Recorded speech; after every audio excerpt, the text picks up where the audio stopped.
Hello, and this is Michael Pepper Tech Talk, and welcome to episode 6 of Creator Interviews. Today I have a special guest. He has been away from this realm for a little while, but you may have seen him in some of the chats and in some of the comments and things of like that matter. His name is Tech for Your Needs, and let's all welcome him to tonight. How are you doing? I'm doing good. Just give me a second. I'm trying to get this working.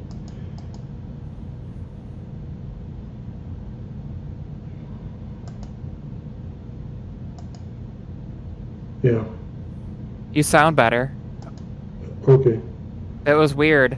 So for anybody who is, for all of you watching, when I do these, I do like a pre-run thing. I'll have whoever my guest is will come in for a few minutes before we get started, make sure everything's okay. And for some reason, Tech for Your Needs was like really, like it was really kind of poppy and distorted. But when I went live, you're fine now. So Okay, cool.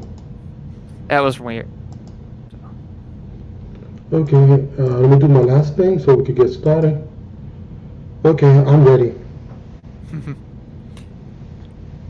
And hello to everybody in the chat. Hello to Apple Monster and to Battery Powered and anybody else who is out there that I don't see. And for all those watching this in replay, thank you for joining us and thank you for supporting my channel and being there with me through this all. So my first kind of question here I had for you is, we've talked about this, but where did the name Tech for Your Needs come from?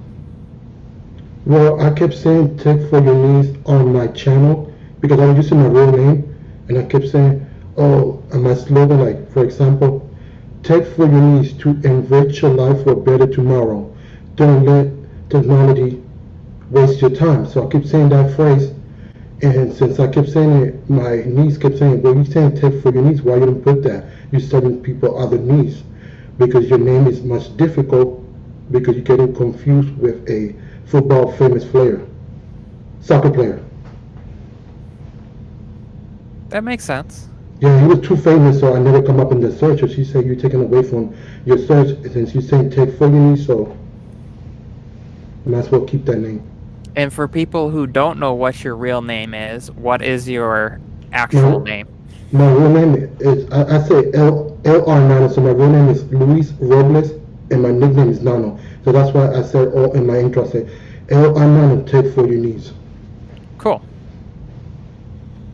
And the question that I'm sure a lot of us have been wondering, when are you coming back? Saturday, I'm making the announcement for sure. And I got a series, if you don't mind me telling, I got a series that I'm going to start with. That is how to smartphone, how to use your smartphone, like from texting, from anything. So that's the first series that I'm doing. I already recorded one of the episodes, and they're going to be up on Monday. Cool. Well, I'm looking forward to that. And thank you for agreeing to be on here as your first kind of major thing before you come back. Yeah, And along that lines, why did you agree to come on here? Well, I mean, since we've been talking, and I know you, so, and I figured, well, since it's kind of sort of like my comeback, I'd rather, pick this. So I say, let me pick this platform and this time because it's better. Because if I'm coming Saturday, I don't want to come like a ghost and be like, "Oh, I'm here." Makes sense. What do you do aside from being a creator? Well, creator, I just help the community because where we live, we got a community center, so I volunteer, and that's what I do besides that. Cool. Well, I know you've talked about that you do some side photography stuff too, so Yeah, I do little video, but it's not a lot because I don't tend to get a lot of work. Not because I don't want to, it's because I got to work on my skill a little bit better. So if I do like 2 or 3 clientele a month, it's okay for me. I don't do really a lot. It's just something like families, friends. They be like, oh, I mean, I trust your skills because you can't go with to a clientele and work with one camera. That's not right. What happens if that camera fails? What you gonna tell that person? Oh, I ruined your party. So I just do it for families and friends. Cool. So, what are some of your goals for this year as far as like your channel, your life, whatever, whatever you want to share goal-wise? My goal is to hit 1,000.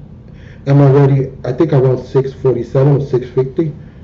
Even though I have not been around, I still been growing little. So that's just something that I appreciate that everybody just tune in, and, just to get better. But my first goal that I want to learn is storytelling. I want to tell a story because once you get the storytelling packed down, then your viewer is going to follow you. That makes sense. That's one thing I've been learning to do. Like whether it's actually telling and explaining what I'm showing while I'm like holding, recording, showing the phone in front, or I record and then kind of come back and do a voiceover. Being able to explain what you're doing and so people kind of understand what's going on.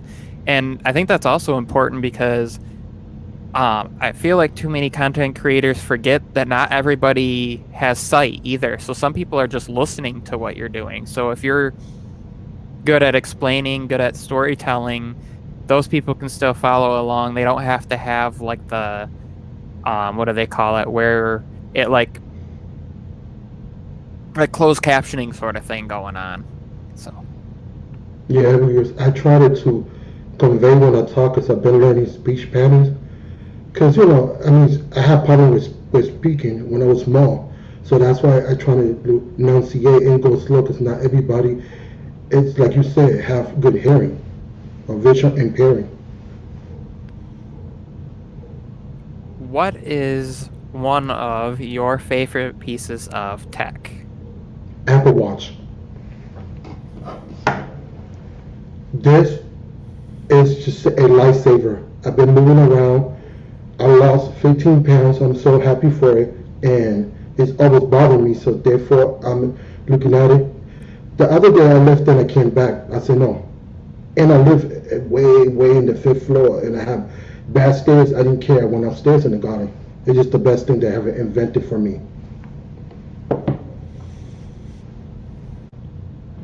And also on the note of kind of tech and your pieces of technology and being a creator and things like that, this is a question that I kind of came up with that I wish I had asked the other 5 people that I've done this with so far, and this will be a good one to keep in here, but is what's one piece of equipment or tech you really need to complete your setup? As well, that I need right now to complete it. That's what you mean? Yes, That I don't have. correct. Ooh. Well, I got a mouse, but I would like to change it. I would like to get the MX Logic 203 and speakers. That's all.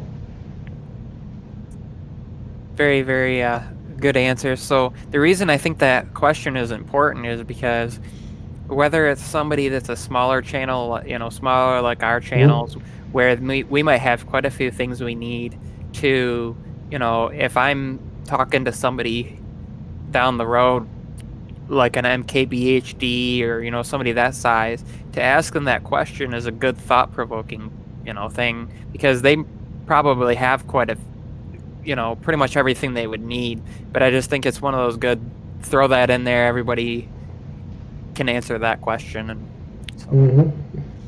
And I know that you have an iPhone that you carry as your main device, but if you couldn't use an iPhone, which phone would you get then? Hands down, I will go back to the Note line. Interesting. Can you tell us why? Like a couple of reasons why that would be your choice. Well, since I like the S Pen and it's good because if I don't want to type, I could write things. You know what I mean? And I mean, I think the S Pen is valuable. For me, I started using it when I had the Note 5. It's a long story. The day that I paid the phone got stolen. The same day that I finished paying the whole phone, but I digress. The thing is that I like writing stuff sometimes, and it's good. You know, sometimes you feel lazy, you don't feel like typing. So, and it's a good productivity all around phone. I like that too. I like the fact that if I'm sitting here and I just Mhm. pick up the phone, I press the button on the bottom, I take out the pen, I can go right into, writing right on the screen. And, I don't have to go into any app, and there you go. Mhm. We have Tech for Your Needs written right on my screen. Yep, and that's perfect because if you got an idea, you could draw it down real fast. And you can search those, so it will recognize your handwriting, and then later you can search for something. So, for example, if I'm sitting there and you think of a list, you just write down your grocery list, write down the items, and then later you need to find it, you can search through it. I agree. That's the same thing as me. It's the reason why typically I carry my iPhone. I carry my Note 10 Plus, and I carry one other device right now because of my whole situation with things going on. My Mhm. main SIM is in my OnePlus 7T, so I kind of have to carry that because that's the only active line. But I always have my Note and my 7T, or my Note, my 7T, and my iPhone on me. So Yeah, I would like to add one more thing to that. I mean, I started with Android since it came out G1, and I started messing with it. And this is my third iPhone. But the reason that I picked the iPhone is not because of which one is better. It's because Apple gives you longevity on their products. So therefore, I don't want to keep buying Android phone. Be like, oh, I only get 1 year update or two the most, and it's if it's not a Pixel phone. So I went to the iPhone. So far, I'm pleased with it. I'm not saying I'm gonna stay there 100%, but for now, it's working and suiting my needs. this is always a fun question to ask as well, Mhm. is who's your favorite creator, or who are some of your favorite creators, I guess I could say. I got one channel, and they're not non-tech. I got two channels. Lily Sink, a superwoman, that she's got a talk show. I like the way she work and her ethic, and the Barrel skateboarding team. I don't know why. I don't know how to skate, but I've been watching them every day. Well, that's good selection. It's like I watch channels all the time on stuff that I are not tech related and stuff I don't know how to do, because I don't know if you're like this, but as a content creator, you don't necessarily want to watch tech content all the time if that's what you're creating, because then you're sitting there and you're analyzing it, or you get bored of it because especially like right now, today, there was like 15 videos all about the Huawei P40 line that came all out at once. And that tends to be how it is in like the tech world. If a new phone comes out, everybody talks about it. So for us going to like I've been watching Artist Haven, which I don't know if you.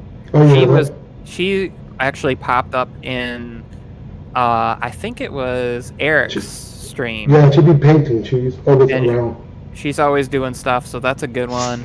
Mhm. Um, Funny enough, my first kind of tech channels before smartphones were like PC building stuff. So like Jay's Two Cents, Linus Tech Tips, Bitwit, and like all these different ones. So it'll be interesting to see um, what other people have have to say about kind of who they watch. And I might put a poll up on Twitter. That would be a good one. Like, hey, who are some of your suggestions? So then I can start watching other channels, Mhm. because I mean, I have like 100 and some channels, but some of them don't post all the time. Some of them get kind of repetitive, so finding new stuff would be good. Well, with me, my list is too much. So it's over 500, so I gotta cut it down. I tried one day, but I couldn't handle it. I did 2 hours of it, and I'm like, oh, I can't. If you could work with another creator, who would that be? Oh, that's a tough question. I'm thinking about it. You're not going to hurt anybody's feelings. No, no, I'm not worried about that. It just, well, I guess Lily Singh. I'll go with her. And why? Because she's always there for her employees. She's, from what I saw, she's companion. She's always giving you like a push to better yourself. I will ask if you can. I will try to remind you when we're done here. Mm-hmm. But if you will send me links to those channels. Yeah, sure. And then I will put those in my description as like a shout out to them or whatever. So if people are watching, if they missed what, or they want to check out those channels, they can go on there as well. And because I have no problems with shouting out other people's channels, as long as it's not like somebody blasting me in the chat or something with their channel over and over again. So yeah, because Lily Singh, she's already beyond. She got a lot of subscribers, and she's on TV too. She had a talk show at night. You kind of touched on this a little bit earlier, but oops, accidentally deleted it. Anyways, my question was going to be, what is your intent or your purpose as being a content creator? For me, as a content creator, I like to leave my legacy, like, help as much people to learn their smartphone to better themselves, not waste time. So, like, be useful, it's not wasting time. That's why I go back to my slogan and say, tech for your needs to enrich your life for a better tomorrow. Don't let the tech run your life. And that's my slogan always. Due to the fact, don't waste time on your tech and use it to better yourself and for a better tomorrow.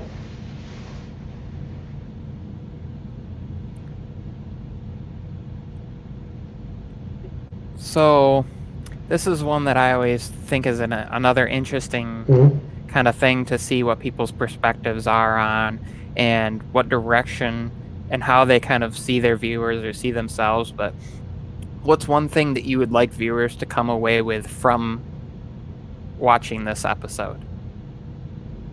Well, from this episode, it's just you and I build the common person. Like, come as a friendly, as inviting, you know what I mean? Not come off as, cocky stuff like that. I want people to be like, oh, he's just another fella. He's just another of us. And you know what I mean?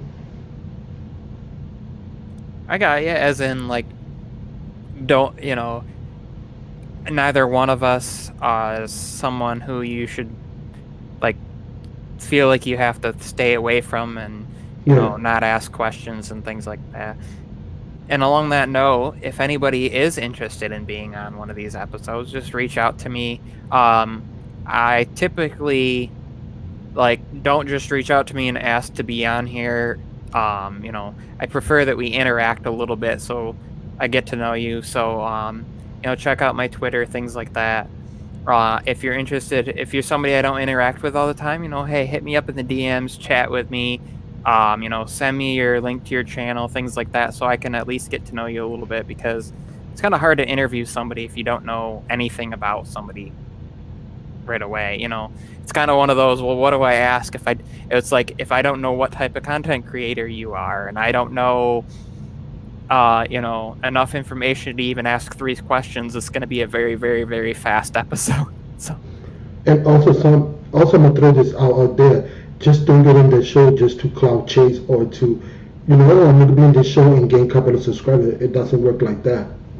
Oh no, I've already had a couple people I've had to turn away because I could tell that it was one of those, like, hey, I saw you over with, like, it was I saw you on Jay Williams, or I saw you on Eric, or I saw you on with this person. It was more like they didn't want to interact with me. They just wanted to be on here thinking that that would link them over to those bigger channels, and then they could just kind of float from there. So I agree. Thank you for mentioning that. That was one thing I kind of didn't think of.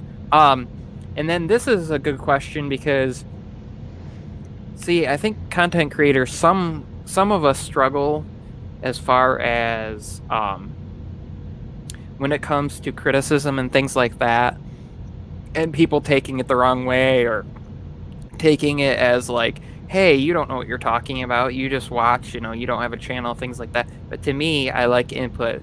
So this is kind of the last question I had on this realm, and then after this we're just gonna kind of chat about tech and some current news things and some stuff like that. So anybody watching, this is kind of the last directly get to know Tech for Your Needs part, and then the rest of this hour will be just kind of a chill. And if you guys have any questions, throw those in the chat as well. Also, if you're watching this later and you have any questions for either one of us, post those in the comments, and I always get back to everybody. Like, I go through all my comments. And so my last kind of question for you was, what would you like to see me do differently, as far as, is there something that, like, hey, I'd like you to do this differently with your creator interviews, or it could make it easier, or just in general with my channel, just like some sort of like motivation or criticism for me? Okay, well, you have so much input that sometimes, I care for people. I'm like that. That's the way I was raised. And sometimes you're like, I want to choke you, but not in a bad way, because you told me some good stuff about tech, and like, oh, how to do this, that. And I'm like, why are you not doing a video on that? That's just a video that's going to gain subscribers because it's the evergreen content. Like, you did it with the camera explaining the iPhone, but there's some stuff that you told me and you haven't not done a video. I'm like, why are you holding it so bad? It's a 3-minute video or 4. It's not going to take the whole day to do. That's the only thing that I have. Other than that, you're doing good. You're not the first one that's told me that, and I'm working on it. It's funny. People tell me that all the time. They're like, you have all this information. Why are you keeping it to yourself? And it's one of those, well, to me, it's finding the way to relay it that's me. Mm-hmm. Because I could literally talk for hours and probably spew information that just comes from nowhere. And I don't want it to feel forced. I want it to feel natural, and not like I'm just sitting down to do it just to do it. So I've been working on that. Yeah, and that goes back to storytelling. So, yep. That's. And I wanted to have one more thing before we go to the regular tech, if you don't mind. Oh yeah, that was my next part. Was do you have anything that you'd like to add? Well, I would like to add my little history quick, how I become into tech. I went to vocational school, high school. And I'm an older person, so the technology was totally different. So I'm relearning everything. So the first year you learn all the trades, and then you pick one. So my last 3 years I was doing TV production. So it's like I'm becoming in a full circle, because I came back to doing content creation. And I did speak in a big. One time I was scared, but I did it. Big environment. I don't want to say the place because I don't want to see like a show off. If you want me to say it, I'll say it. But it's up to you, because I went to this big place and it was almost 1,000 people, and I got to speak because I was in a group when I was in high school, helping people in different stuff, you know what I mean? So I got to speak on that major big place of United States. Oh, the place, yeah, I know what you're talking about. So anyway, I'm gonna say it once, and I'm not gonna say no more, because I don't like to be about my skills, because that's not who I am. I'm just a simple person. If you like me for who I am, that's fine. So yeah, at the age of 16, I was in the White House. So I went with a special group that it was doing. It was a leadership group. It was 20 of us. So three of us was forced to speak in the White House, and the rest was speaking in different conference in different areas. I think it's cool. To be honest, I don't think that's gloating. It's part of who you are. I mean, I have things that I could bring up that I don't like. I mean, I won first place at a poetry contest speaking Spanish, statewide poetry contest at Central Michigan University up by Mount Pleasant. And, I mean, that's random. That's not related to tech, but I mean, I think that's pretty cool. And I think we all have that background history that's pretty cool to know. So then, Battery Powered had a good question in here. Cool. What time of day do you think you're most creative, when the ideas strike you the most for making content? For me, it depends. So if I can't sleep and I've been up all night, it's right away in the morning because I've had stuff on my mind that's like, I need to get this off my head. If I don't, it's going to drive me crazy. Or if I am just super exhausted, or I slept really well, or for example, like tonight, because I've been able to get kind of some stuff off my chest by doing this, and like tomorrow night, because I'll have that, it would be more like evening time, because I've been doing my reading throughout the day, looking on the different tech sites and like GSM Arena at phone leaks and things like that, and through like Flipboard, through that app at the different new tech news, and like Apple News app, and through different reading online and things like that. So it just kind of depends on, was I up at night because I couldn't sleep, so now in the morning I have all this information to kind of kick out, or was I reading throughout the day as my son was watching cartoons or doing things like that, and now at the end of the day it's kind of one of these like, I need to get this off my mind. I can create a video and talk about it. And then there's other instances like somebody sends me a text asking me a question, so it sparks an idea. So that's not really a specific time of the day as much as like depends on what I've been up to. How about you? Well, I got kind of the same question, but most of the time in the afternoon, so the evening, due to the fact that you've been reading, you've been talking, looking at text, so and that is most of the time, unless somebody give you a suggestion, a Siri or stuff like that, same as you. I think that's one of those questions that I have a brain that tends to run like 100 miles an hour and won't shut off. So basically anytime something comes to mind is pretty much for me. It's because what I have been doing lately for the past 3 years is like, I'm getting back to the storytelling. I was in a chat one time, I don't know, I lost the chat. It was talking about pickpocketing, right? So I said, how can you do that with words, right?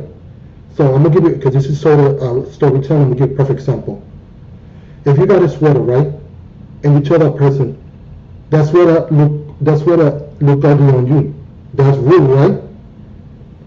But if you tell the person, right, if that sweater doesn't look right on you, the person, if it's your friend, gonna tell you, oh, thank you for looking at it, telling me it doesn't look right, I'm gonna go change it. You still gotta be putting across saying that the sweater was ugly, but you said it in a nicer way. So you see what I mean? So it's the power of persuasion and talking. I've been studying that for 3 years. That's why I'm always critical and analytical of everything. That's true. One is like rude, and the other is critical in a way that like you're trying to help somebody. It's like, if somebody has something on their face, you tell them so that they don't go in public with a smear on their face, or I don't know, lipstick on their collar or whatever, it's a appearance thing. Also, or their teeth. Yeah. On that point, I'm gonna make another point. Say you argue with a person, right? It's all about Tori Sterling. How can you cuss that person without using bad words? So you go, look, When you know how to speak with respect and dignity, I will listen to you. When you know how to speak with respect and dignity, I will listen to you. Right now, I don't got time for ignorant. I got much respect for myself, and you shout that person like that. You didn't have to get ghetto. That's what I've been studying. Yeah, I feel like that happens a lot, um, and in particular, I've noticed, and I was guilty of this when I first started doing this, and I mean, you know the whole story, but Yeah. one thing that we kind of learn is that you can't take everything too seriously. Sometimes somebody's personality might come across and rub you the wrong way. Other times it's not even like it's how they say something versus what they say. So if you look at just what somebody says but don't look at how they say it, it could be insulting. But on the other times it could be the other way around. They could say something and it could be innocent, but it could be that how they said it made it not so innocent anymore. If somebody's in a bad mood or somebody's in an aggressive mood and they come at you and they say something, it's gonna. And part of it is taking yourself outside of it. That's one thing I've noticed. Like, if you are in a bad mood, sometimes just don't read your comments. Don't go on Twitter. Don't interact with other people because you're going to take everything wrong. And this is one thing I've noticed. So as far as technology, did you see it all today or read it all about Huawei and their P40 series that they announced? No. I was busy, so I didn't have a chance. Okay. I sort of did, but it was interesting to me because they didn't. It's kind of a blend. Like, so they did the P40, the P40 Pro, and the P40 Pro Plus, which that's a mouthful to say. So they're copying Samsung's strategy, 3 phones in Apple. And the main difference was cameras. They did the similar thing to what Samsung did camera-wise, and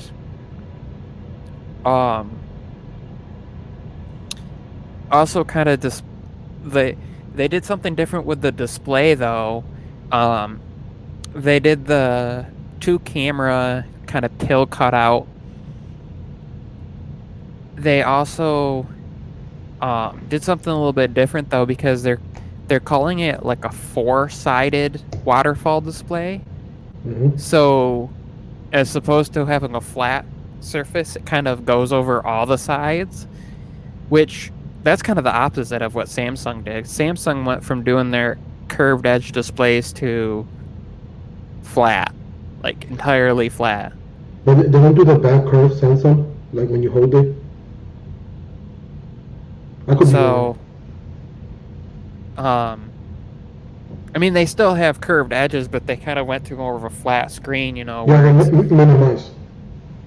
You have the Note, which has a curved edge, which, see, I think that's funny, because to me, when I try to use the S Pen and I get right near the edge, it wants to fall, it wants to slide right around that edge. And I feel like a Note should be a flat surface, like, and it's especially bad, like, if you use the S Pen with a keyboard and you get near those edge letters, and then you have something like the flat surface of, like, my OnePlus 7T here has, perfectly flat display. So if you were using a stylus on that, it's not gonna. And so I think it's interesting to see Samsung kind of revert back to when they had flat displays. And the other thing though with that is screen protectors are way easier to apply on flat displays and keep on there and not crack and things like that. I know they had some issues with it.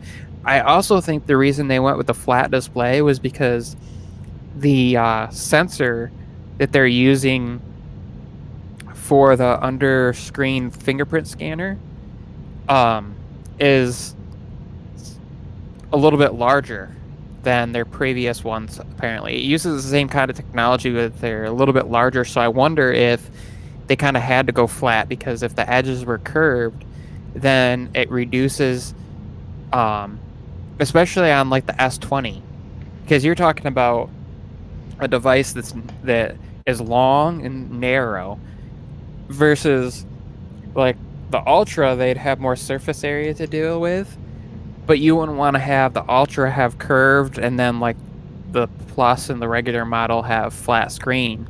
So I wonder if that's why they went with the flat, was because of having kind of the larger sensors underneath, because where it's curved you couldn't have sensor. Yeah, I agree because that's what I heard from a lot of people saying the same thing.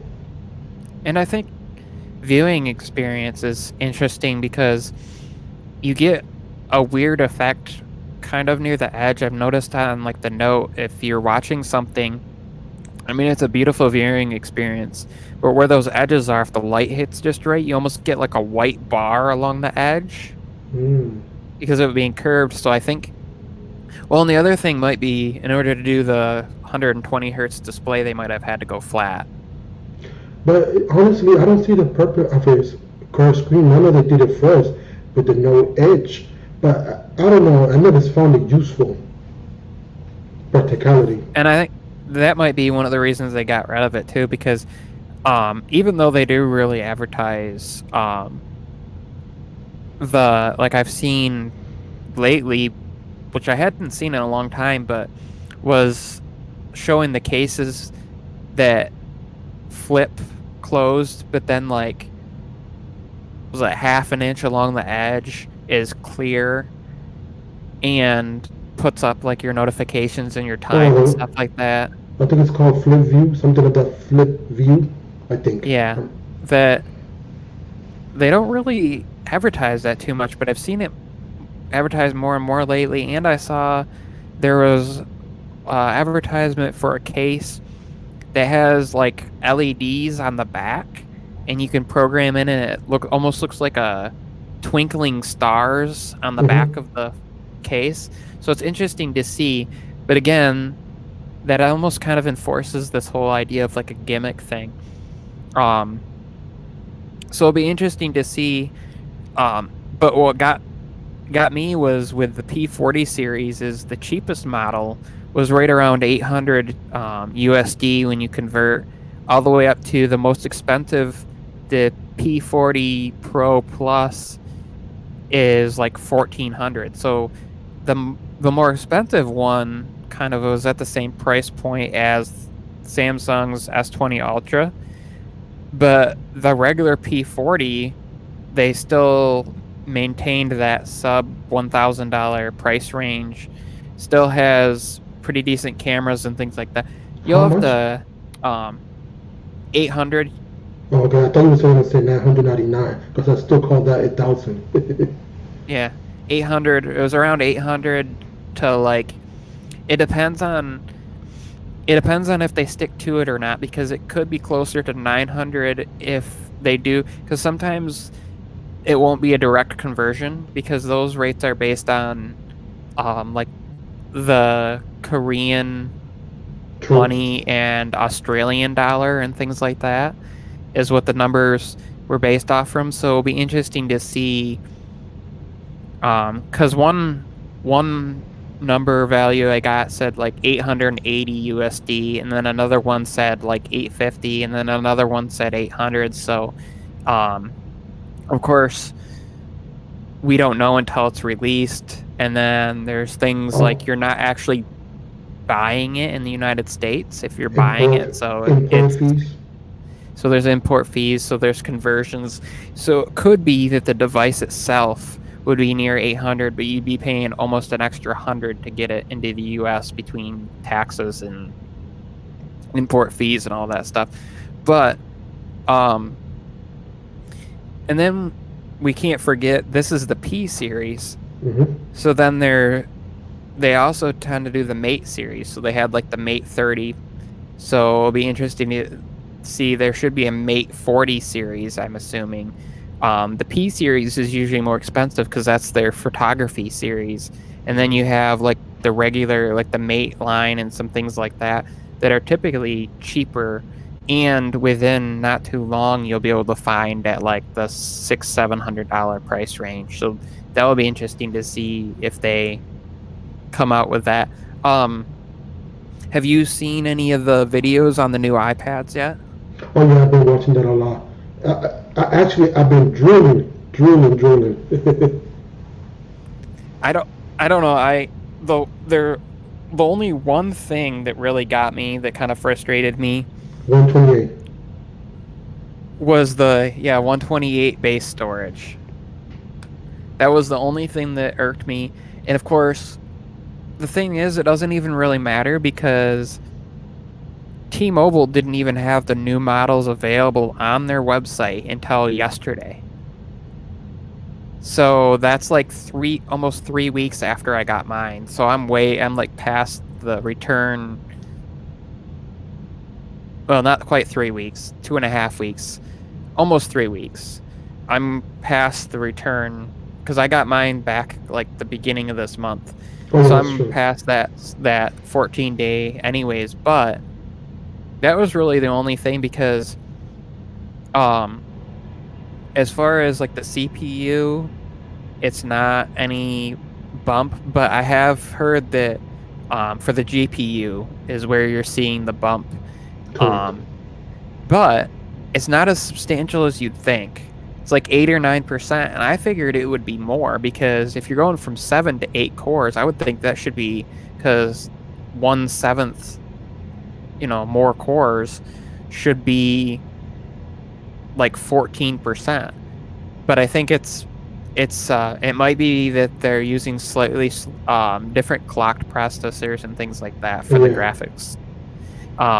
So I'm happy with what I have, and happy to know that if I wanted to shell out $300, their new fancy keyboard trackpad case will work with it still.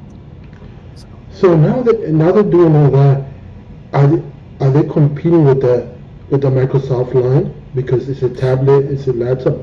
I don't know. with the Surface, I don't think With, so because it's different. Because the Surface is more of a laptop, like true. It has true full desktop operating system, and it's one of those things like most people use them as a laptop, and then they might use it as a tablet when they're doing, like, if you're watching Netflix, disconnect the keyboard so you can hold it in your hand. But the aspect ratio that they use on the Surface, and like I've held them, holding it,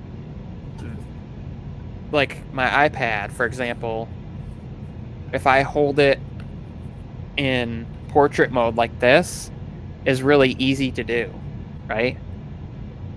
But when I've tried that with like the Surface tablets, because they're different,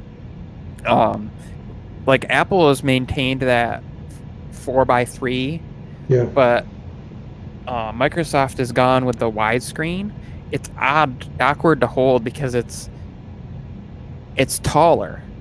Oh yeah, that makes It'll sense. be like the same width, but it'll be a lot taller and heavier.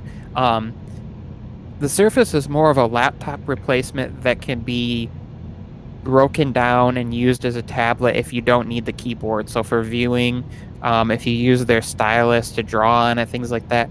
But it's one of those, like, I'm gonna get it if I need full .exe applications and things like that, like full Yeah. Windows applications.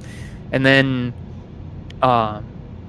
the other thing is battery life. So yeah, it's gotten pretty good and things like that, but if you're doing some intense work on it, you sacrifice battery life. My iPad, I've used LumaFusion a couple times now, and it doesn't seem to hurt the battery life. I mean, it uses it a little bit heavier than if I'm just sitting there scrolling through web pages. But you see, go But here's ahead. the thing. Here's the difference. If I'm scrolling through web pages, because of the whole 120 hertz display, it's going to use that for scrolling through things. So if I'm scrolling through web pages or Twitter or using anything that can take advantage of the 120 hertz, or if I'm watching like a 60 frame per second YouTube video, it's going to run it at 60. If I'm watching it at 30, it's going to run it at 30. That's where Apple has the advantage of with their display too, is it's the only device like it. Their computers don't even do that. None of these phones do that. They run at 120 hertz, or some of them I saw now. What phone was it? It was just announced that I want to say it was the new Asus ROG phone. Runs at 144 hertz Oh yeah, if I the think I app heard that. supports it, and then you can switch it down to 90 or 60 hertz. But if you have it running at 144, but the game or the app only supports 60, it will switch it automatically over to it. But where Apple's is different is it just does it as it needs to. It doesn't actually have to switch switch in the operating system or anything like that. So if you're watching a 1080p 30 video on YouTube, and then all of a sudden the next video is 60, it switches, and then you're going into playing a game like PUBG or something that can play at 120, it will do it, and it just fluidly does, and that's great on battery life too. But what I was going to say is, so when it's doing something like when I'm editing and it's exporting, basically what it's doing is I don't have an image moving on the screen because it's just exporting. It's not playing back anything, right? It's just, I mean, there's the progress wheel of how long it's going to be, but it's just going to probably run that at like 30 so that it can use the processing power of the CPU and use the graphics processing to its full capability of exporting that video, which I think is one of the advantages, because even though like my iPhone has technically a newer processor, having the A13 chip, and my iPad has the A12X, the A12X chip is faster than the iPhone's chip, but I think it's also difference in that technology in the display, so it can run at lower than 60 if the app doesn't require that. So if it's doing, so it can take the extra processing power it would use to run the display at the higher refresh rate and just slow it down and do its thing. But I think that's the main difference, is the iPad is not really intended. It can be, but it's not intended. So it's not intended on being a Surface replacement, not really. I think they added that because users want it, and then and giving the option, especially the other thing that they did, since those were officially released yesterday, they also announced apps cross-platform. So you can develop an app. I mean, this already exists. So if you develop an app for Mac OS and iOS and iPad OS, and you click that button where it makes versions for all of those. So you're in Xcode and you're making an app or whatever program you're using, and it exports.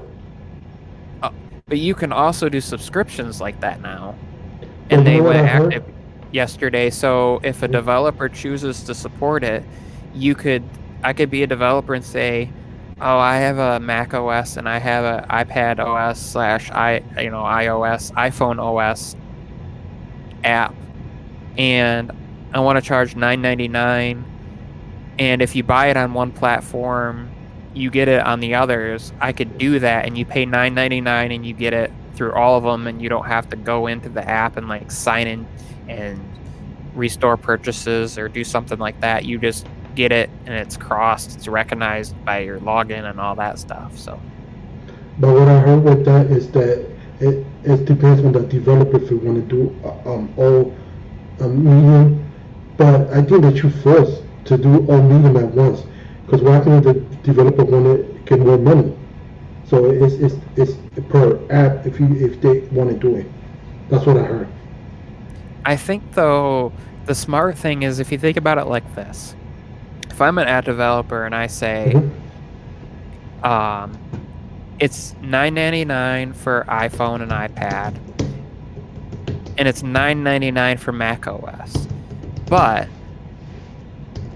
if you pay for if you buy the version that's available across all the devices, it's $14.99.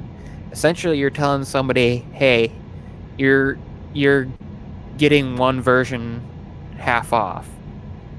The developer's still making more money because some people might just they'll be like, well, fine, then I'll just only use it on my iPad or I'll only use it on my Mac. Oh, true. They'll just pick one or the other. That's $5 more for the developer.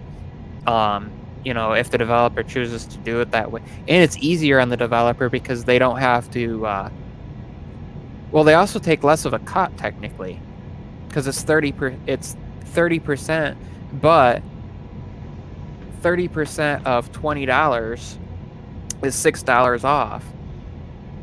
30% of $15 is $4.50 off. It's still 30%, but that's at one time, as opposed to like you sign up on iOS and then you go have to pay again over on Mac OS. They're going to take another 30%. So, oh, yeah, that's true. And it's just easier because you develop the app once and you're done. And I think it's a huge advantage if you think about it for Apple, because I can't go download, like there's no way for me to download an app in the Google Play Store and then I'm signed in to Google and I can get unless I have a Chromebook. Yep. Or what some of the app developers do is they do in-app stuff. So you sign in the app with Google, or you create an account, and then the app is free, but you pay for whatever in the app, and then when you go and you install it on your Mac or Windows machine or whatever, you do it that way. That's kind of been their way of getting around some of that. But you don't always get the same features. And if you and you could potentially, there could be multiple versions. So there could be a version that needs to be the version that you download on your phone and your computer in order to be able to sign in and get those things. And there could be a separate, like, free version that's on the phone and free version that's on the computer that are two separate. Because I've noticed that with some apps, there'll be two separate versions. There'll be one that's free on both, and then there'll be one that's free on both but has in-app purchases. And so if you know who use that a lot? Gamers. So if you get the wrong version, or you buy one version on your phone and then you download the wrong version on your computer, now you have to go download another one. And sometimes those are huge. Mm-hmm. Like I've had 5 gig games that were that way, like you were saying, that it's like, dang. So, plus I think that's a workaround because, depending on how it's applied, the developer doesn't pay a percentage of that out. Apple charges a percentage either way, whether it's an in-app purchase or a direct app. But I think Google only charges a percentage if it's directly for the app, and then they can route you to their website though on Android, where you can sign up on the website and then Google doesn't take anything. Like it links you out instead of in-app. So there's always ways around. It'll be interesting to see if that goes anywhere though with and also APK on Google. Yeah, you can sideload stuff. I do that all the time.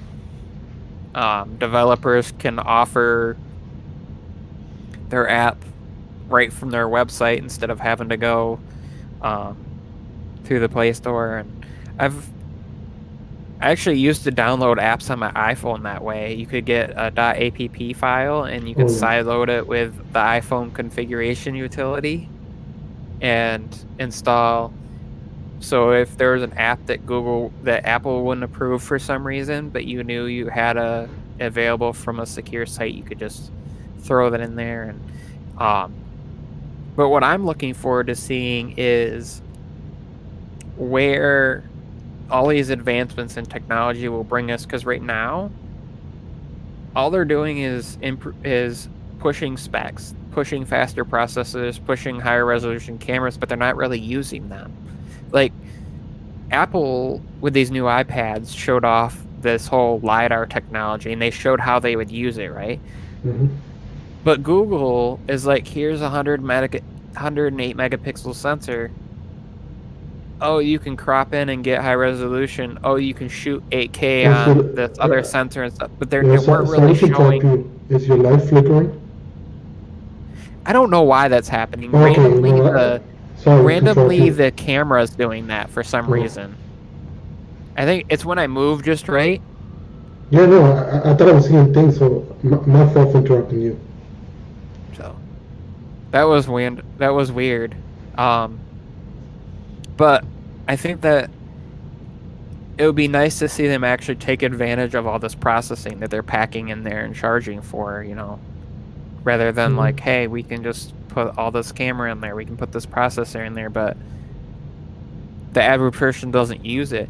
But if they truly took advantage of that, like you pop open your camera and you actually get photos and videos that you don't have to do any editing to, and you can put them right up, would be nice. Because so far, even with the best ones out there, I always end up having to do some little editing, and there's no excuse for that with this processing power that they put in there.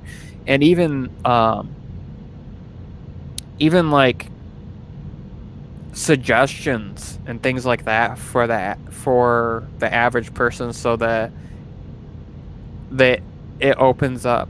And they're doing that a little bit, where they'll be like, oh, you should use night mode instead.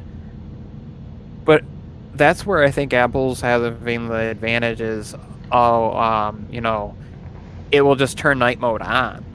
You actually have to then go and click the icon and dial it down to turn off night mode. It automatically goes on if there's not enough light. Where like OnePlus and Samsung and these will say, oh, we suggest that you use, and then you can click the suggestion thing and it'll bring you over to it. Or you can swipe over to that camera. That's time you've lost. So like, if you're out there, right, and you're taking pictures and there's this beautiful sunset, and now you got to swipe over to your nighttime mode and maybe reframe the thing, as opposed to you open the camera, you set it up, and it goes, oh, there's not enough light, we suggest, and it just goes right into nighttime, and you click it and it takes a picture. So I just think that's where we're headed, is more AI, more AR, more all of this intelligent stuff, and it's suggesting and working across the board. And even I think eventually the smartphone as we know it's going to be gone. It's going to be in our glasses or in our hats or in our headphones more than it already is. In our watches, we're going to have watches that last a whole week on a charge before you have to do anything.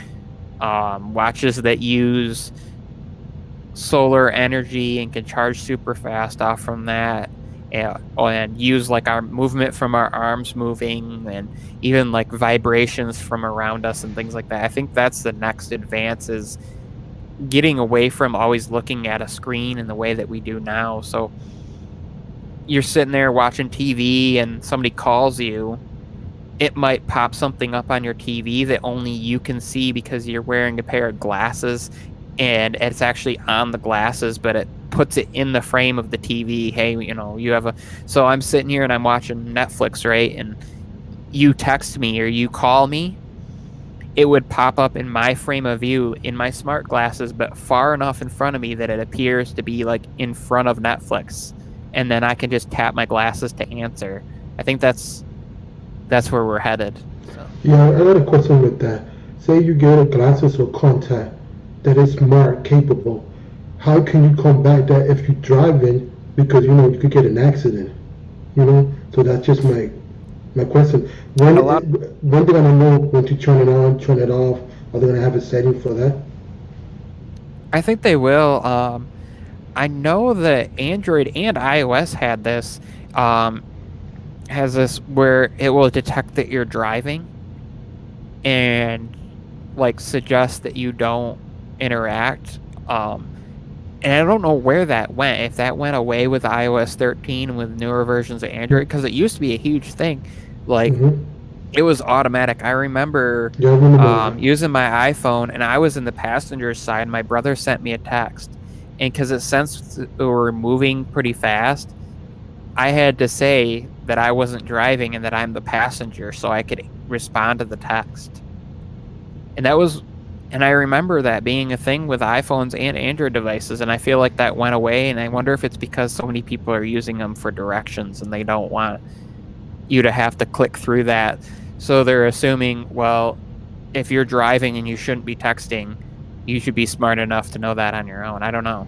Yeah, but I think the technology should be by now smart enough and distinguish between navigation and regular text. So, but okay, you got it for navigation, text won't come in. So, I bet that's where I think this would come into play, that it would use the sensors and the cameras that sense the environment around you, and even like the connection that where the glasses or the contacts or whatever are connecting to your car or to your watch or to your phone or whatever it's interfacing with, to sense, hey, you're driving. Don't interfere with the view. That maybe it would just buzz on the side of your face to let you know that somebody's trying to get a hold of you, and then when you come to a stoplight or you park somewhere or whatever, you can just kind of swipe out with your finger and it pops up whatever that was and shows you real quick, oh, that was a call. But how safe is that if you like normal driving? You just do a crash.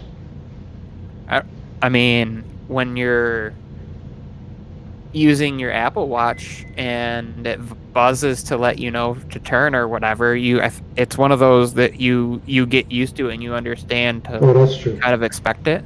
And it's not going to be like harsh where it's going to shake your head and make people think you're having a seizure or something's wrong. It would just be a subtle, and it could even buzz on your watch then. True. Or it might just pop down so it's in your field of view but doesn't interfere, so like it senses that you're looking on the road, and it might just pop something up in the air that looks like a little phone that says, hey, you have a phone call coming in, and then you can just swipe on one side one way to answer it or whatever, or even reach up with your hand and go like this and reach towards it and then just kind of throw it away, because that's what I think is next. The cameras will sense your hands, and then you can just to throw it away, or you can go like this and go like this, like you're holding the phone up, and it will answer. And I think that's where we're headed is more body sensing technology and movement sensing. So. And you know what, since we're talking about that and mixed in with content creation, that I think that's good, because the hearing impairing or disabled person is good. See, I would like to see more tech channels towards that for people like that, because that'll be a good benefit for other people that are in that situation. That is a good idea. I should do videos on hypothetical technology. Yeah. Like future of 5G, or future of smart glasses, or future of that would work. And then go classify under rumors. You could say, well, this is what I think, this is rumors, it's not actual. I agree. That would be good. Because right now I've been focusing on Apple, because those are the videos that have been doing pretty well for me, and that's the direction kind of the niche in which I was suggested to go and see how that does. And since, I mean, I own both, but I'm kind of more on that ecosystem just because there isn't the full, at least up to what I want as far as like Android, like as far as like your computer, your tablet, your phone, your watch. They're partially there. I mean, they have decent smartwatches now. They have a decent tablet. Yeah, You know, Samsung is good the phones, closest. earbuds and stuff. Samsung's really close. Google is pretty close too now. But so, well, it is after 8 o'clock, and I tend to try to keep these not too long. So, with that being said, thank you everybody for watching, and thank you Tech for Your Needs for coming on. Thanks for And having me. his links are all down below, and so is my stuff. So if you haven't subscribed to either one of us, if you would please do so, that would be great. It helps us out. You know, I understand some people watch and then they still get notifications. I've been noticing lately that even if you're not subscribed to a channel, sometimes if you've watched enough from a channel, it shows up in the recommended. Correct. So anybody who's watching, double check. It does help us if you are actually subscribed. So if you like what we're doing, you know, show that support by subscribing and hitting that thumbs up button and turning on that notification bell. So, and as always, thank you and God bless. Peace.